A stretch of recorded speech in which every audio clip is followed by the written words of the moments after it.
続報です。週刊文春が自民党をぶっ壊すということで、週刊文春が自民党をぶっ壊す。6月解散、自民党大敗でどうなる？特別定額給付金10万円の2回目ということで、給付金の最新情報についてお話したいと思います。先日この週刊文春の中で、衆議院選挙の結果ですね、議席、獲得議席数の予想についての情報が書かれているということについてお話しさせていただきました。たまたまこの動画でいつもお話してきたこの83議席減というところが完全に一致したというふうなお話もさせていただきました。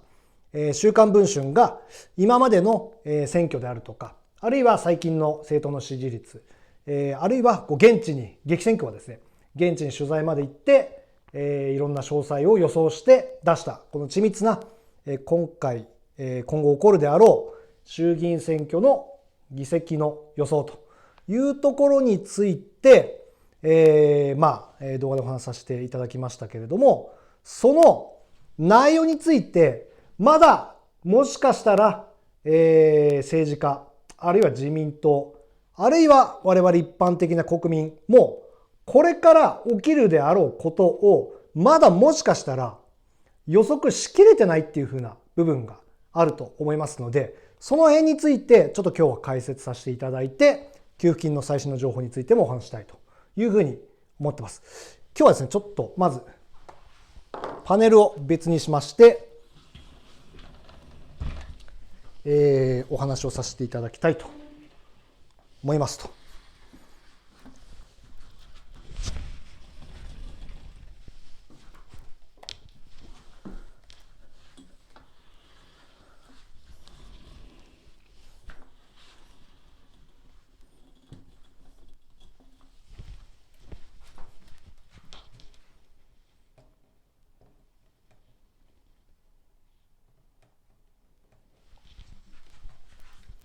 はい。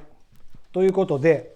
先ほどもお伝えしたように、週刊文春で先日自民党大敗しますというふうなことが報道されていました。本当に衝撃的な内容なんで、ぜひ週刊文春買っていただいて、もしかしたらもうギリギリ置いてないかもしれませんけれども、コンビニとか書店とか、もしかしたらまだ売ってるところもあると思うんで、ぜひ買いに走っていただいて、ゲットしていただければなというふうに思います。本当に衝撃的な内容が載ってるんですけれども、繰り返しですけども、これは週刊文春が2021年の参院選、あるいは2022年の衆議院選挙、あるいは最近の各政党の支持率、あるいは激戦区、小選挙区289、衆議院の定数465分の小選挙区289の中でも特に激戦区、ここはどうなるかわからないといったようなところについては、現地のその小選挙区の各候補の講演会を現地取材するなどして、緻密に立てたところで、自民党大敗と野党躍進といったような結果が出てますので、かなり信憑性は高いんじゃないかなというふうに思ってます。で、各、新聞ですとか、あるいはマスコミもですね、まだこの衆議院選挙の予想っていうところについてはまだあんまり立てていません。で、今回、こういった、週刊文春で、報道されましたんで、いろんなネット上で調べたりとか、私も、たくさんしたんですけれども、この衆議院選挙の結果予想っていうところについては、まだ、どの、サイトとか、マスコミもですね、あんまり立てていないと。ここまで緻密にやってるところどこもないっていうふうなのが、現状ですと。なので、ただですね、衆議院の解散っていうのは本当に6月にも起こるんじゃないかなというふうに言われてるんで、その辺の予想っていうのは結構大事なことだと思うんですよね。なのでちょっと今回週刊文春で報道されたこの、衆議院の議席の獲得数の結果、何が起こるか、あるいはどういったことになりそうかというところについて予想させていただきましたと。6月解散、自民党大敗政権交代でどうなるといったようなことですね。その辺について、ちょっと今日は考えていきたいなというふうに思ってますというところですね。はい。まず、どれぐらい大敗するのかっていうことですよね。はい。で、これは本当に、週刊文春、すいません、週刊文春は別に回し物じゃないんですけども、どれぐらい大敗するかっていうところは、週刊文春本当に詳しく見ていただければと思うんですけれども、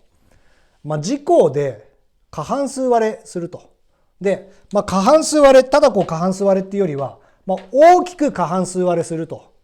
いったようなことが予想されています。で、それから、野党が躍進して、連立政権が可能になってくるっていうふうなことですね。もう、大連立政権を、することで、政権を取るということも可能になるというところになってますと。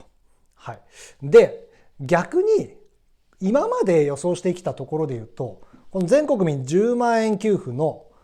特別定額給付金の2回目のような、1人10万円給付するっていうような給付金が、例えば国民民主党であるとか、あるいはれいわ新選組が、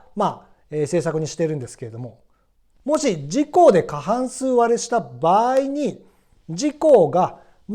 3党目の連立、あるいは、政策によって協議する政党として他の政党と組んで、政権を運営していくと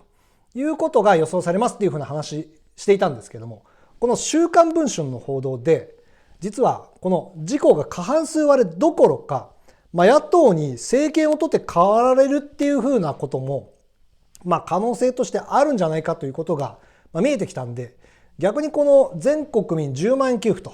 いうふうなことを政策にしている政党も、この自公と政策協議すればいい、あるいは与党入りすればいいというふうな単純なもので実はなくなってきたということがあります。野党で大連立政権を誕生させることもできるようになるということがあれば、この全国民10万円給付っていうのは、実はこの自公と組んで簡単に政策を実現するというところだけでは、もしかしたらなくなってしまうというふうな可能性すらあるといったような状況ですと。で、この週刊文春がやったことっていうのは、この近い未来の現実を見せたっていうふうなことだと思うんですよね。政治家はもとより、もしかしたら我々国民も、なんだかんだ言って、自公で過半数割れするところまでは最大いったとしても、自民党公明党プラスアルファぐらいで、政権維持っていうのはできるだろうというふうに思っていたんですけれども、この週刊文春が、さっき言った2021年、2022年の得票率であるとか、最近の各政党の支持率、あるいは激戦区、103の激戦が予想される区については現地取材までして、緻密に立てたところ、全然それよりも大幅に自民党、公明党が大敗して、過半数を大きく割れますよというふうな結果でした。自民党だけでなくて、この公明党についても、その候補の、自民党の候補の当選というところで、自民党の推薦を受けて、支えられていると、自民党票を当てにしているというふうな、選挙区については、もしかしたら負けてくるということで、公明党は裏金とか全く関係ないんですけれども、もしかしたら大きく議席を減らす可能性もあるというところまで、報道がされています。この週刊文春ですね。で、この本当にこんなに急に変わるってことが起こり得るんだろうかというところなんですけど、ひとえに、インターネットの力だと思うんですよね。で、このスマホっていうのはもともと10年ぐらい前から普及して、もっと前からですかね、普及してますけれども、この結構ご年配の方とか、本当に浸透したっていうのはここ3年5年ぐらい、あるいはそのブロードバンドでですね、この情報が早く動画とかですね、みんな見やすいような、我々一般的な国民がすごい大量に情報を見やすくなるような動画とかでですね、スマホでいつでも見れるようになったっていうのは本当にここ最近のことだと思いますと。で、さらにはこの政治っていうことに関しては、特に YouTube を使って発信するような政治家がここ1、2年、特にここ1年ぐらいでめちゃくちゃ増えてきたというところがあります。で、例えば YouTube 上にいろいろとそういったものが表示されてるんですけれども、先ほど言った、少しちょっとご年配の方とか、あるいは全国民に一般的に広くですね、スマホが普及して、その YouTube とか、そこで政治の情報とか見られるようになったのって本当にここ、1、2年のことだと思うんですね。で YouTube も、そういった人が見られるようになったっていうのも2、3年前だと思うんで、情報が各我々一般的な国民にスムーズに伝わるようになったっていうことは、今までのテレビとか、あるいは新聞とかで、じっくりと、自民党、公明党、いわゆるこの与党に、忖度したですね、報道がされているというふうな状態から、各政党とか、あるいは我々一般的な国民もですね、いろんな意見とか情報をこう、それぞれで出せるといったような状態になってきたということです。で、それによって何が変わったかっていうと、本当に与党が、政権を取っていたら、それがじわじわとしか変わっていかない、あまり影響がなかったものが、一気に変わるというふうな可能性についても出てきたということですね。で、この文春は、いろんな調査であるとか、あるいはさっき言った現地の聞き取りとか、そういったことによって、現実を見せたということだと思います。このゆっくり今までの例で言うと、与党が議席を減らすとか、あるいは増やすにしてもじっくりと変わっていくっていうふうな予想がされていたんですけども、先ほどから言っているこのインターネットの普及によって一気に変わるということもあり得るよっていうふうな現実を見せたということだと思います。で、これ今多分永田町っていうのは騒然としていて、いやこれ政権交代あり得るなと。自民党公明党が大きく議席を減らすけれども過半数維持するだろうって思われていたのが、いやこれまずいなと。なんなら本当に政権交代しちゃう。いや大きく議席減らして野党に政権交代してしまうなというふうなことが見せたというふうなことだと思います。もう本当に今永田町は本当騒然としてるんじゃないかなというふうに思います。で、もし6月解散しないと起こることっていうのも予想してみました。で、当然ですけど、さらに自民党支持率が下がるっていうことですね。いろんな政党の準備がより進むっていうこともあります。全国で、津々浦々、候補を擁立しているっていうのが自民党です。それに対して野党っていうのは、やっぱり選挙に向けて準備していくっていうことがありますので、自民党ほど大所帯じゃないので、なかなか候補を立てきれずに、結局大きく議席を伸ばすってことはできなかったっていうのが今までなんですけども、この、6月解散もししないとなると、野党はある程度もう選挙あるぞっていうのは分かっていて、で、どんどん準備も進めるってことができるので、さらに自民党が議席を減らす、対抗馬を立てられてしまうっていうふうなことがあるというふうなところですね。で、それから、もしかしたらこれあるんじゃないかなと思ってまして、6月解散しないっていう状態でいくと。仮に、岸田首相がこの9月の自民党総裁選まで、なんとか頑張って、もうさすがに周りからいろいろ言われてですね、いやあんた解散したいって言ってるけど、解散したらめちゃくちゃになるんで、今解散するのはさすがにやめてくれと。で、いわゆる自民党総裁を変えて、自民党総裁が変わった瞬間だと、ある程度支持率が今までで言うと、上がって、なんとかそこが選挙、解散をしやすいタイミングじゃないかということで、新しい政権のご主義解散ですね、をして、少しでも議席を確保するということを狙っていたんですけれども、今の状態だと、もしかしたら、この自民党の総裁を変えたところで、その支持率アップっていうのが起きない可能性もあるんですね。で、それどころか何が起きるかというと、自民党の離党ドミノっていうのがもしかしたら起こるんじゃないかなと思ってます。で、何かっていうと、例えば自民党の議員がですね、翌年の10月、来年の10月には、衆議院の議員の、いわゆる任期を迎えるので、そこまでには絶対解散あると。これはもう確定してますと。で、その状態において自民党の総裁変えました。その結果、支持率上がりませんと。自民党の支持率が上がりませんってなったら、これはダメだと。このまま自民党にいたんでは、議員でなくなってしまうと。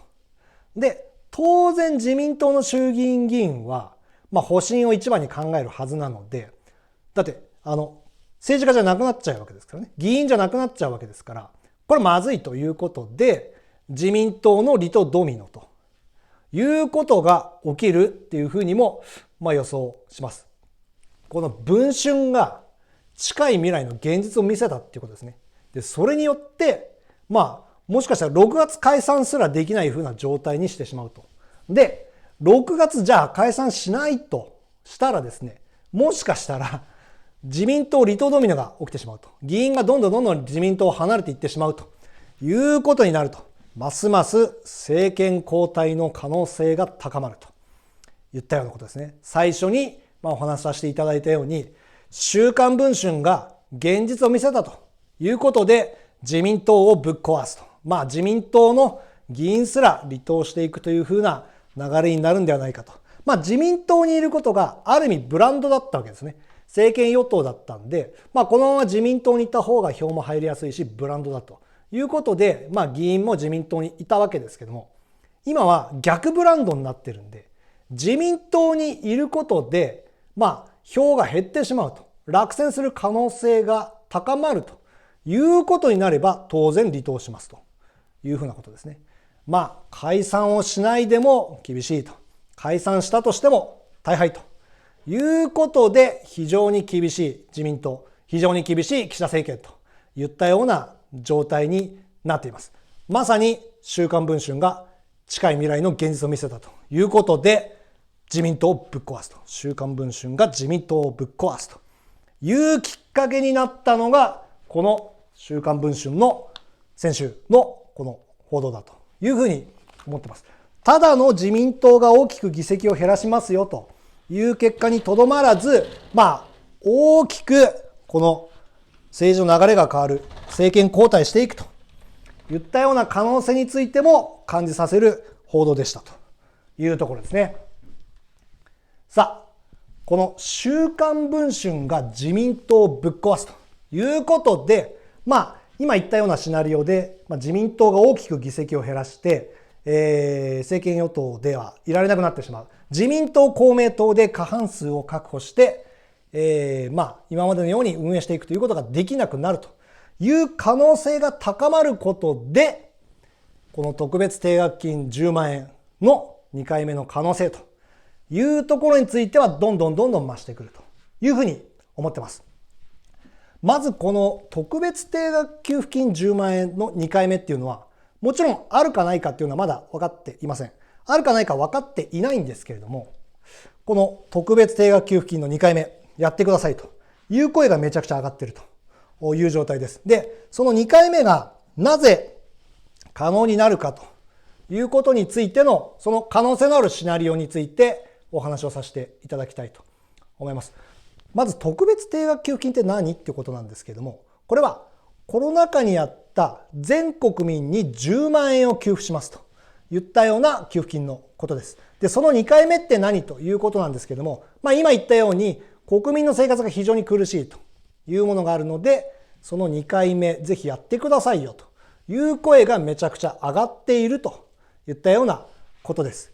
しかし、岸田首相はこの特別定額給付金、つまり1人10万円を給付しますといったような給付金については、コロナ禍のような国難の事態でないとやりませんというふうに言っています。いやいや、国民としてはコロナ禍より苦しいよと、ぜひやってくださいよというふうに思っているという声ですね。で、そもそもこの特別定額給付金の1回目というのも、実は国民の声を受けて給付が決定したといったような経緯があります。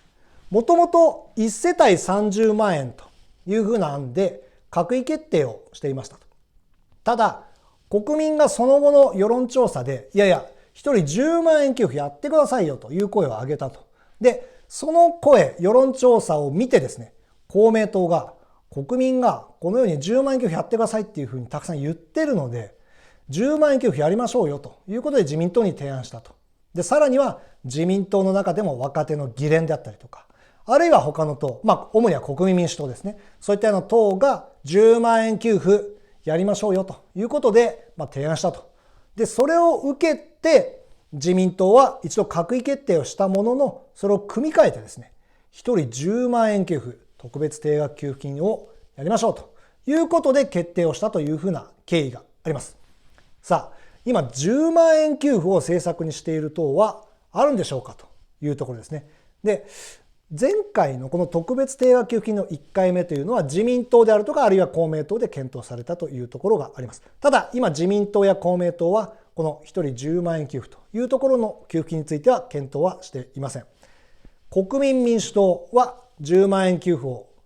やっていこうということで政策にしています。あるいはれいわ新選組は春夏秋冬、春夏秋冬ですね、四半期に1回ずつ10万円を給付するということを政策にしています。その財源もありますというふうに言っています。さあ、この後詳しくお話しさせていただきますけれども、この週刊文春の議席の予想というところについても、国民民主党、あるいはれいわ新選組といったようなところについては、この2党とも大きく議席を増やして躍進するということが言われています。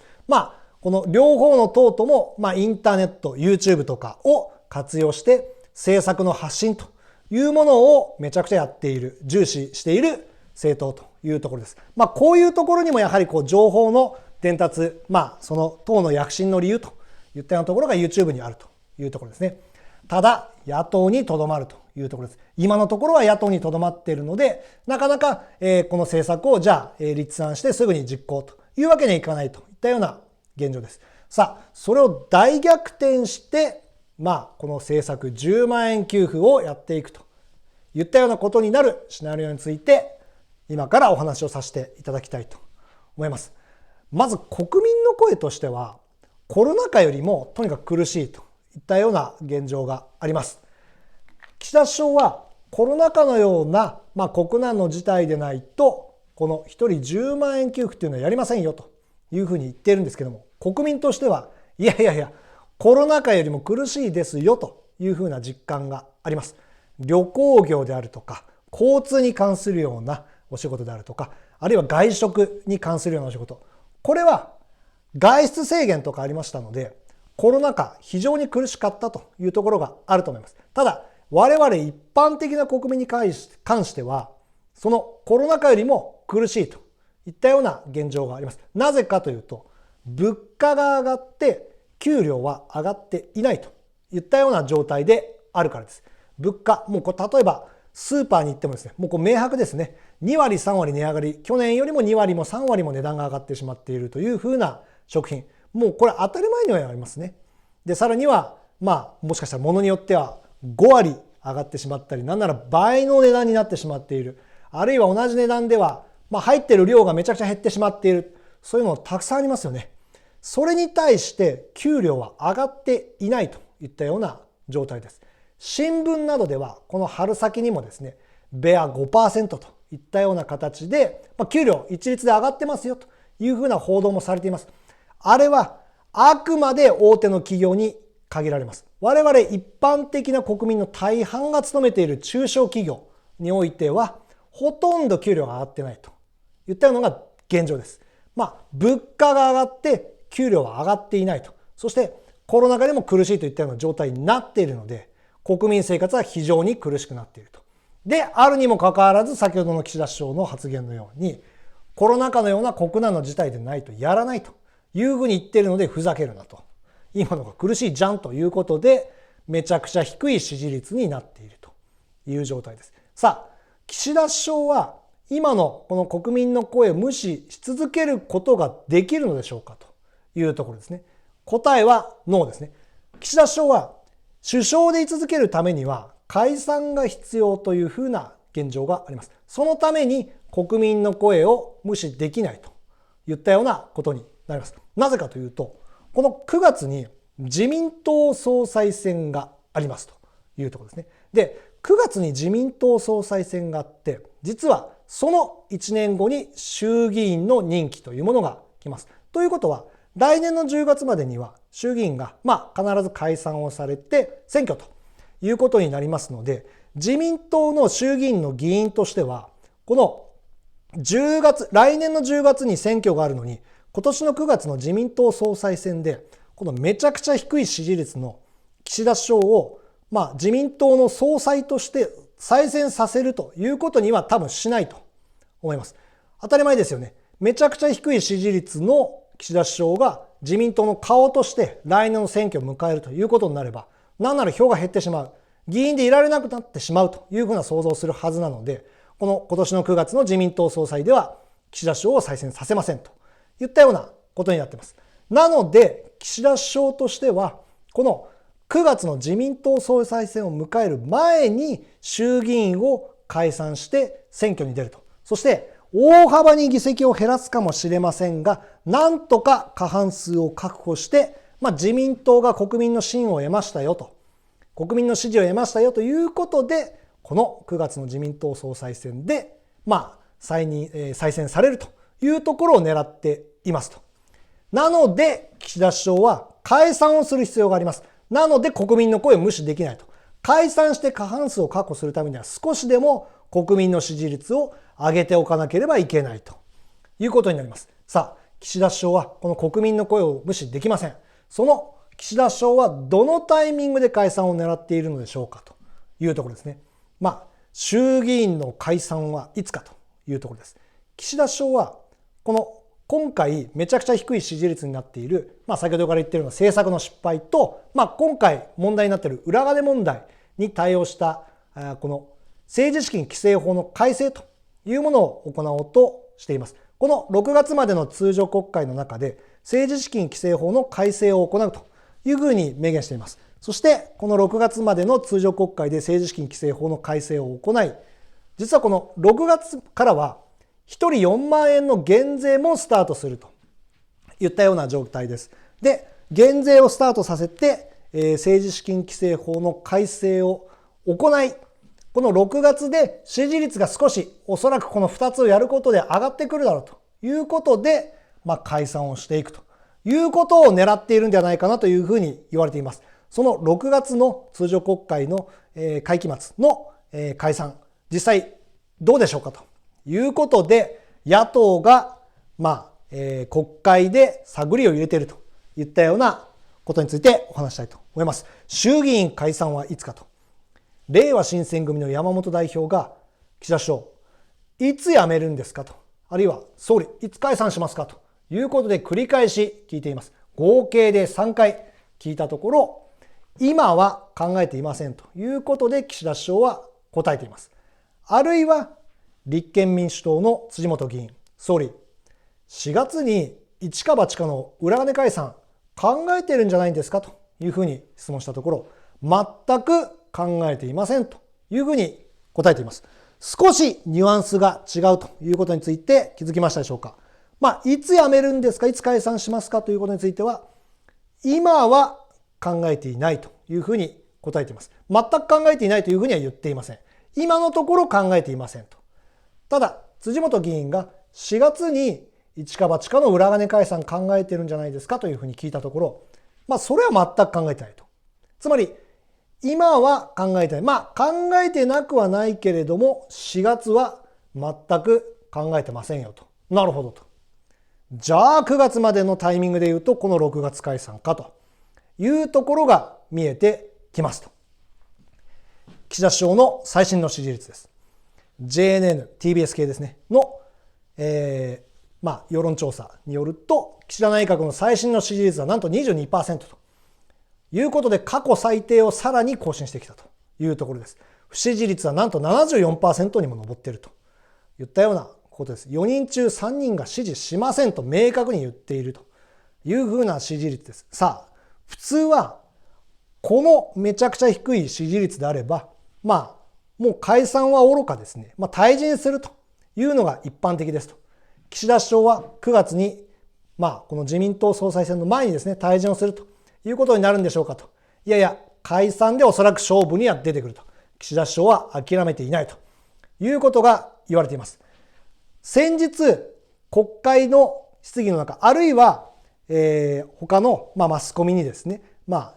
質問をされたときに、岸田首相は最終的には今回のこの裏金問題ということについては国民であるとか、あるいは自民党の党員に信を問うということで答えています。岸田首相は自分としてはこの政治資金規正法の改正に取り組みますし、あるいは裏金に対応したような派閥の解消ですとか、あるいはその、裏金をやった議員に対する処分とか、ある程度対応してきましたというふうに言っています。で、それが正しいか正しくないかについては、国民に信を問う、あるいは自民党の党員に判断してもらうというふうに言っているので、この自民党総裁選の前に解散しようと思っているということについては明白ですね。自民党総裁選を迎えて、再選されなければ、当然国民の信を問うっていうふうな機会すらなくなるので、もちろん岸田首相としては、この自民党総裁選の前に解散をすると。おそらくこの6月の解散っていうのを狙っているということが、この、岸田首相の話からも読んで取れると、見て取れるというふうなところですね。で、さらに、去年の6月、この通常国会が終わるぐらいのタイミングにマスコミに質問されて、マスコミに質問っていうのは、解散っていうのは考えてますかということで質問されたところ、状況では判断しますというふうに答えています。ここまで解散できずに来た岸田首相ですけれども、もうずっと解散のタイミングについては考えてるんですね。で、いろんなことがあってなかなか解散できないといったような状況でしたけれども、いよいよこの9月の自民党総裁選が迫って解散について判断しなければいけない。いつ解散するかというところについて判断しなければならないといったような状況になってきました。さあ、ただ国民はさすがに怒ってますと。今回のこの選挙、もし岸田首相が解散ということになれば、自民党が大敗して過半数割るといったようなことになる可能性もありますというところですね。先ほど最初にですね、週刊文春の予想でもあったように、自民党が大きく負けるということが予想されています。で、もしそうなった場合、自民党公明党で過半数を確保できないということになれば、それ以外の政党も入れて連立政権を作っていかなければならないといったようなことになります。で、ただそうなった場合、どの党でもいいというわけではないです。例えば立憲民主党、あるいは維新、ありえないですね。どんなに大きく議席数を伸ばしたとしても、自民党と組むというのは、おそらくありえないので、今までのことからすると、選挙で議席増やしたから一緒になる。ありえないので、そうなると、それ以外の政党と組むといったようなことになってきます。そうすると、自民党に割と近いと言われているのは国民民主党ですね。政策協議をしたりとか、あるいは与党入りということが噂されたようなこともありますので、おそらく一緒になるとしたら国民民主党じゃないかというところが予想できます。で、国民民主党がもし一緒になったとするならば、自民党は大敗して大きく議席を減らしますと。で、さらに公明党も、もしかしたら組織票に支えられているというのもあるので、公明党もこの自分の党の代表をそのまま首相として推せないということがあります。自民党も大敗して大きく議席を減らしているので、自民党の総裁をそのまま代表、つまり首相として推薦するということができないような状態になっているかもしれません。それぐらいの大敗であるとするならば、もしかしたら議席を多少伸ばしてですね、躍進して連立政権入りするこの国民民主党の代表、玉木代表が首相として押されてですね、そして晴れて首相になるという可能性もかなり高いんじゃないかなというふうに思ってます。そうなると国民民主党の政策重要になってきます。国民民主党の政策おさらいです。インフレ手当として国民1人当たり10万円給付するといったような政策に加えて、消費税減税というものも政策の柱にしています。実際に、去年の11月にですね、参議院に消費税減税法案というものを提出しているという状態です。消費税減税というのは、この動画でも、再三皆様にコメントいただいてますけれども、本当にたくさんの方が望んでいるというふうなものの一つになります。10万円給付は一時的な給付であるのに対して、この消費税減税こそが我々にとって影響が大きいというふうな声もあります。それは物を買うということについて毎回かかってくるのが消費税です。その負担が大きいということだったりとか、あるいはその消費税がなくなるということになれば、経済的還元される影響が持続しますよというふうな声とか、この税金、消費すること、何か買うことについてかかる消費税がなくなれば、消費の刺激になって経済を活性化させるというふうな声だったりとか、所得税とかに比べて同じ値段のものを買うんであれば、収入が多い人、少ない人についても同じだけ税金がかかるというものは不公平じゃないかというふうな声もありますということですね。いずれにしてもこの10万円給付というものに加えて、消費税減税というものも大きく望まれているといったようなものの一つになります。さあ、国民民主党に聞いてみたと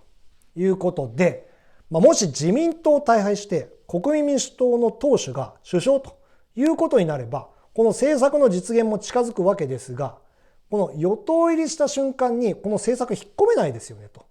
いうことで、ちょっと心配になったので聞いてみましたと。本部に電話したところ、玉木代表いらっしゃらなかったんで、本部の方からお話を伺ったんですけれども、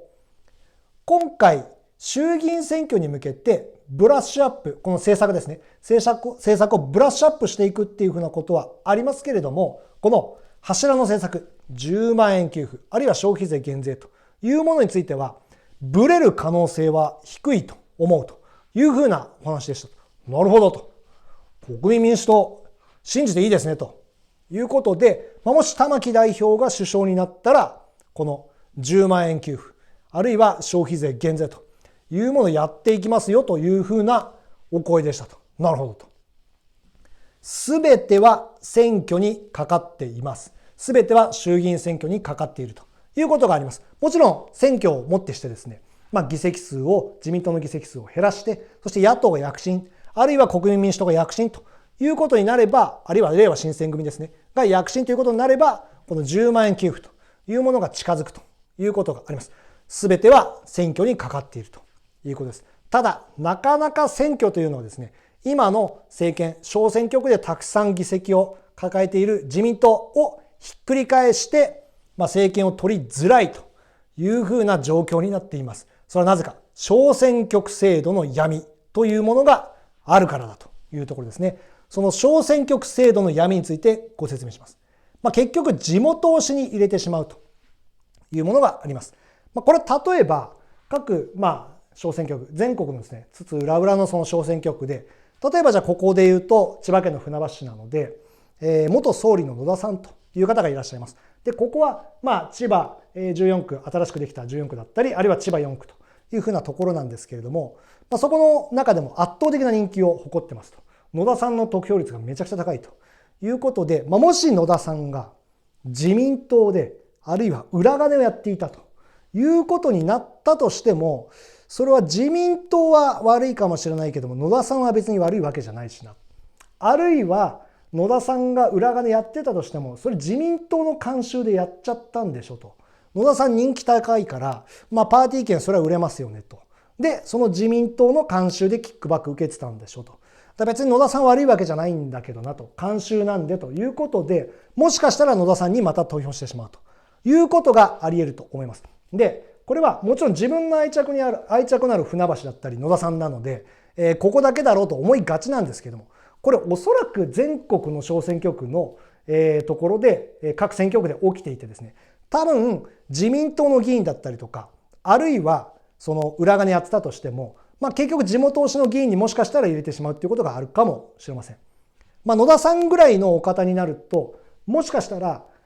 裏金やってたということになれば、今回は出馬自体を辞退しますというふうにおっしゃる可能性も高いんじゃないかなというふうには、個人的には予想できるんですけども、あくまでこれ仮定の話なんで、もし野田さんが自民党で裏金やってたということになれば、もしかしたらそのような形で、野田さんにまた入れてしまう、再選させてしまうということがあるかもしれません。それを想像すると、全国で各小選挙区の候補に皆さんがそれぞれ入れてしまって、地元推しをもしかしたら再選してしまうと、させてしまうと。自民党議員であっても、裏金議員であっても再選させてしまうというふうなところがあると思います。で、その自民党ということにおいては、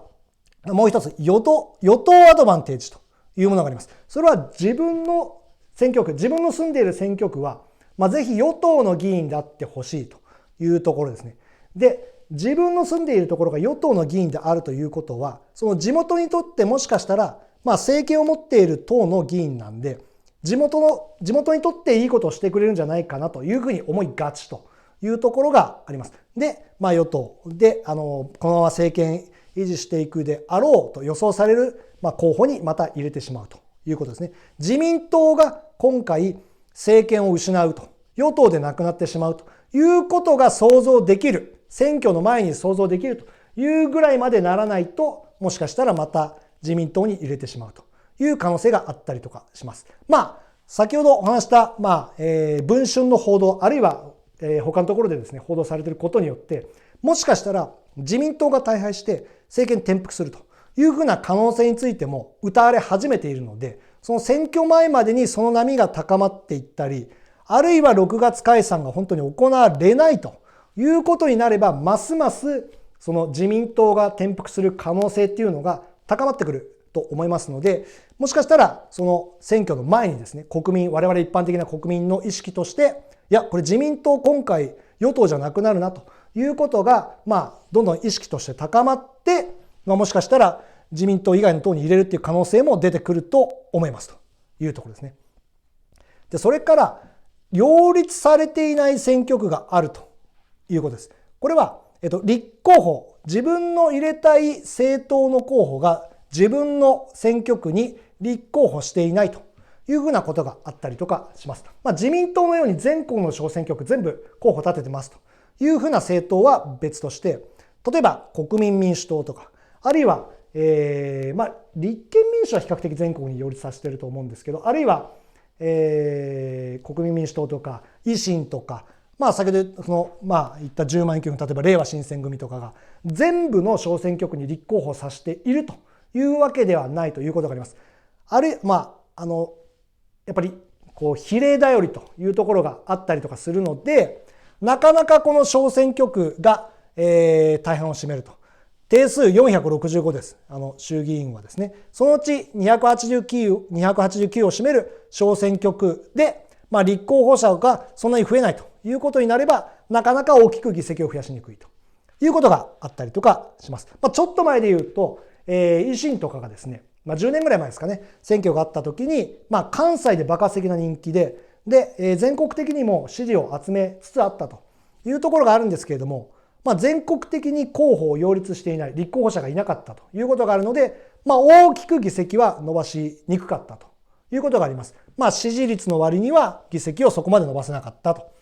いうことですね。そこで野党はやっぱりそういったチャンスがあればですね、支持率が上がっているということがあれば、とにかく全国に擁立していくというところも必要になってくるんじゃないかなというふうに思います。で、野党の話で言うと、この野党共闘っていうのはちょっとありえないぞというところもあります。これは小選挙区の選挙制度というところじゃないんですけれども、野党がやっていることで野党共闘っていうものがありますけれども、これはそもそも論理が破綻しててありえないというふうなことがあったりとかします。これは何かというと、自民党でないというふうに思っている人は、この野党で決める、それこそ立憲民主、国民民主党とか、あるいは、令和とか、どこでもいいですけれども、とにかく維新とかですね。いろんな党がありますけれども、共闘した野党については、候補を決めますので、その人に目つぶって投票してくださいということですね。どの政党であっても、どの候補であっても、自民党でないと思うんだったら、この候補に投票してくださいというのが野党共闘です。で、これはそもそも論理が破綻しててありえないっていうのがあります。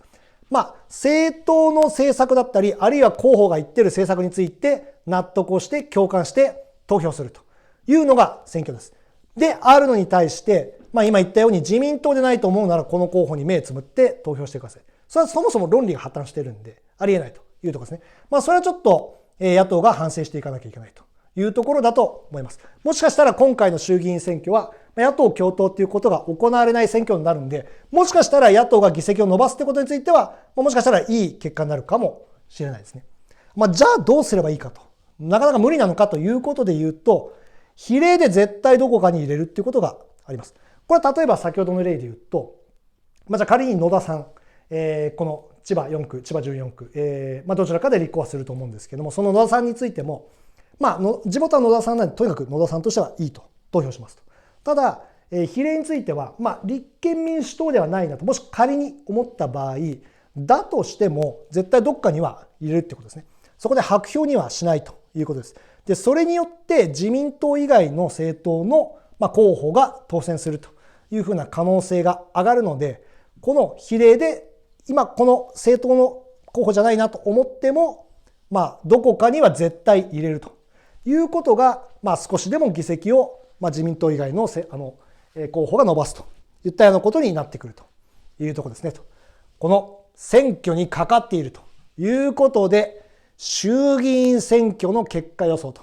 いうものをしてみました。最初にお話したように、この週刊文春ですね、の中でも予想されている、獲得の議席の予想というところについて、83議席減ということで、予想が一致しました。自民党の獲得議席の予想ですね。で、週刊文春で、立てている衆議院選挙の結果の予想というところについては、週刊文春はですね、2021年の選挙ですとか、あるいは2022年の選挙というところでの得票数、あるいは最近の各政党の支持率、あるいは先ほど言ったこの定数465のうち小選挙区289、その289のうち激戦が予想されている103の選挙区というところについては、その選挙区の各候補の講演会の現地取材まで実行して緻密に予想をしています。今、いろんなメディアありますけれども、この衆議院選挙の結果予想をしているっていうところはほとんどありません。その中で文春が細かく結果の予想というところをした結果、この83議席減というふうな結果になっています。我々の方で立てたこの予想と一致したんですけれども、その内容についてお話します。自民党は今260議席を持っています。小選挙区190、比例区70ということで、この定数465分の小選挙区289というところ以上に小選挙区できちんと意外と勝ってきてますというのが自民党です。各選挙区できちんと勝って衆議院に議員を送っているというのが自民党です。その190の議席のうち、今回裏金議員50人いましたので、その50人と140人に分けました。その裏金議員50人は少なくとも5割負けさせるというところがこの83議席減というところの条件になってきます。裏金議員徹底的に落とすということで25議席減と。あるいはこの140議席、この裏金議員でない小選挙区の140議席というところについては、先ほど言った、やっぱり地元を推しに入れてしまうということもあるんじゃないかなということで、2割負けますということで、112議席というふうな予想をさせていただきました。そして比例区ですね。比例区は現在70議席あります。ただ、自民党の最新の支持率、これは岸田内閣の支持率ですね。自民党の支持率は 23% ありますので、23% というものを小選挙区、比例区、100何十何ってあるんですけども、そのうちの 23% をそのまま当てたところ40議席といったような結果になります。これは比例区なんで、大体政党の支持率がそのまま反映されるんじゃないかなということで予想しました。合計177ということで、晴れて83議席減というふうな形になりました。公明党は、週刊文春の予想ではもう少し違うんですけれども、我々が考えたところで言うと、やはり、後ろ盾がある、そういう組織に支えられているような政党なので、意外と比例区は安泰で、この小選挙区もガチガチで、その公明党がそれぞれ強い選挙区で勝ってきているということであるのに加えて、今回の裏金には全く関係ないということで我々予想しました。その結果32議席ということで、今のところ議席を減らさないというふうな予想をしています。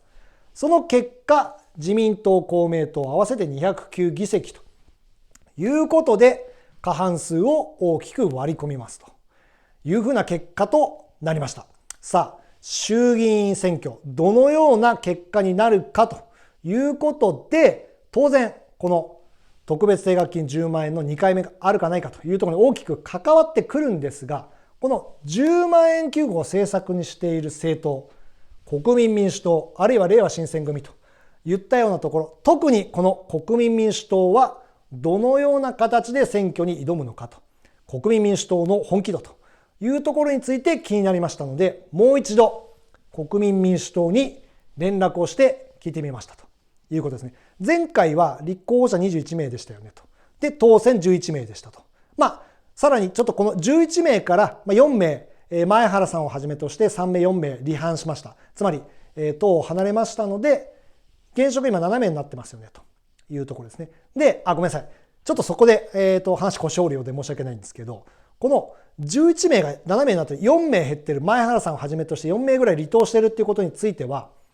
国民民主党で立候補して、そして党を離れるんだったら一回失職しなさいよっていうふうな声があったりとかするっていうのはそれは理解してますし、私もどっちかというとそっち寄りの意見なんですけども、今結果としては7名になっているというふうなことですね。で、この7名に加えて国民民主党のホームページには23名立候補させますと、擁立しますっていうふうなことが書いてあるので、じゃあ合計30名ぐらいですかということで国民民主党に質問させていただいたところ、なるほどと。今のところその載ってるのと、現職合わせて30名なんですけれども、それ以外に、まだまだ擁立していくと。地方議員もいますし、それ以外に公認していくというふうなことも考えていますと。最終的には、40名を大きく超えるぐらい、公認していきたいと、立候補させたいというふうに思ってますというふうなお声でした。なるほどと。めちゃくちゃ本気ですねと。前回の倍以上もしかしたら立候補するということで、この前回の確率から言うと、この当選者は、ある程度半分以上になってくるというところもありますし、さらには現職もいます。さらに国民民主党、最近勢いがあって支持されているということで、この先ほど言った、文春の記事でも大きく議席を伸ばすということが予想されてますけれども、そういった勢いというところを鑑みれば、もしかしたら30名を超えるといったような議席も可能性としてはあり得るんではないかなというところですね。その国民民主党とこの自民党公明党の議席を合わせるということになれば過半数を超えてくるということで、国民民主党がこの政策にしている10万円給付、あるいは消費税減税というものも現実に近づくといったようなところがあります。国民民主党にもう一度聞いてみましたと。先週ですね、4月12日に連絡をして、で、国民民主党は実現に向けて本当に動きますかと。この文春の報道を受けて、本当にもしかしたら国民民主党が連立入り、あるいは自民党公明党が国民民主党と与党政策協議しなければ政策が実現しないということになってきたということであれば、国民民主党がその政策協議する中で、いや10万円給付やってくださいよと、消費税減税やってくださいよというふうに与党に強く言えるっていうふうな可能性も出てくるので、本当に実現に向けて動きますかということで改めて聞いてみましたと。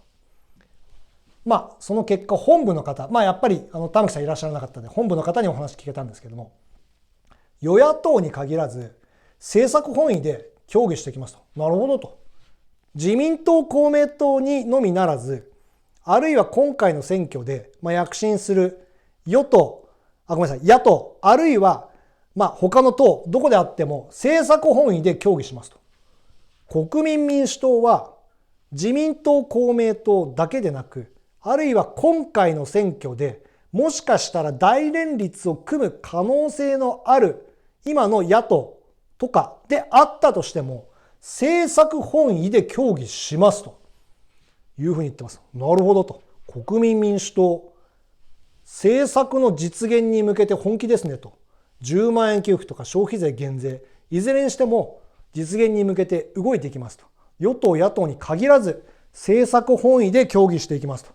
素晴らしいですねと。10万円給付、消費税減税はぶれませんと。実現に向けて動きますというお話をいただきました。信じますよ国民民主党ということで、国民民主党の本気度が分かりましたと。さあ、岸田首相はさらに国民の支持率が下がっているという状態です。大雨処分でこの岸田首相の支持率がさらに下がっているということですね。令和4年の6月に開催した岸田首相自身の政治資金パーティーに新たな疑惑っていうのがぶち上がりましたと。これ実は告発もされています。広島地検に有名な大学教授が告発をしているということですね。広島地検はこの告発について受理しているかどうかっていうことについては明らかにしてないんですけど、いずれにしても岸田首相は自身の政治資金パーティーに新たな疑惑が浮かんだというふうな状況です。さらには、裏金議員85人中39人だけしか処分しませんと。500万円以下の裏金については、今回は処分を見送りということですね。この処分が発表される前は、裏金議員には厳しい対応をいきますと。非公認であるとか、あるいはそれ以上、そのようなことを言っていました。ただ、結果を見れば、岸田首相大雨処分ということで、さらには自身の処分は全くなしと。総理は処分対象外ということで、自民党議員に甘い処分だったということにのみならず、自身に新たな疑惑が浮かんでいるものの処分はしませんという大甘な処分で、さらに国民は怒っているといったような状況です。最新の世論調査 JNN、 先ほどの繰り返しですけど TBS 系の世論調査の会社の調査によると、岸田総理も処分を受けるべきだというふうな声が 61% に上っているといったような状態です。で、この世論調査が出た後に、次の日かその次の次の日ぐらいの朝の番組で、この岸田総理も処分を受けるべきだというふうな、臨時のアンケートを実施してました。テレビのリモコンでポチポチやって、速攻でこの世論調査する、アンケートを取るやつですけども、その、テレビ番組では、そのリモコンでの、そのアンケート結果、国民の声については、90% を超えるような形で、岸田総理も処分を受けるべきだというふうなことになっていました。もしかしたらそれが本当にリアルの、岸田首相の支持率、処分を受けるべきだというふうな声であるのかもしれません。とするならば、もしかしたらこの予想も大きく超えるような大敗ということになって、過半数割れどころか、野党の大連立政権が誕生といったような形になる可能性についても見えてきましたと。それもこれも週刊文春がとにかく近い未来の現実を見せたと。その予想しているマスコミはほとんどなかった中で、週刊文春がめちゃくちゃ手間をかけて、この近い未来の現実を見せたということによって、永田町が騒然としていると。いろいろなことが時を刻み始めたと、動き始めたといったようなことになっています。週刊文春が自民党をぶっ壊す。6月解散、自民党大敗でどうなる、特別定額給付金10万円の2回目ということで、給付金の最新情報についてお話しさせていただきました。で、先ほども言ったように、この消費税減税についてだったりとか、あるいはこの10万円の2回目給付ということについてのご意見、本当にたくさんいただいてます。コメントでですね、たくさん入れていただいてます。で、この給付金に関する動画っていうのは本当にたくさんの再生をしていただいて、本当にたくさんの方に見ていただいてますので、もしかしたら、この政治家とかも見ていただいているということが非常にたくさんあると思います。で、我々国民の声を少しでもやっぱり届けたいということがありますので、このコメントでぜひ賛成、反対の一言だけ、あるいはご意見、本当に1行でも2行でも構いませんので、ぜひ本当に一言でも入れていただいて、我々の国民の声、我々一般的な国民の声、こういうふうに思ってんだぞということを政治家に届けたいと思っています。そして、この10万円給付、あるいはこの消費税減税といったようなことをぜひ実現していきたいというふうに思ってますので、本当にぜひ一言で構わないので、コメントを入れていただければと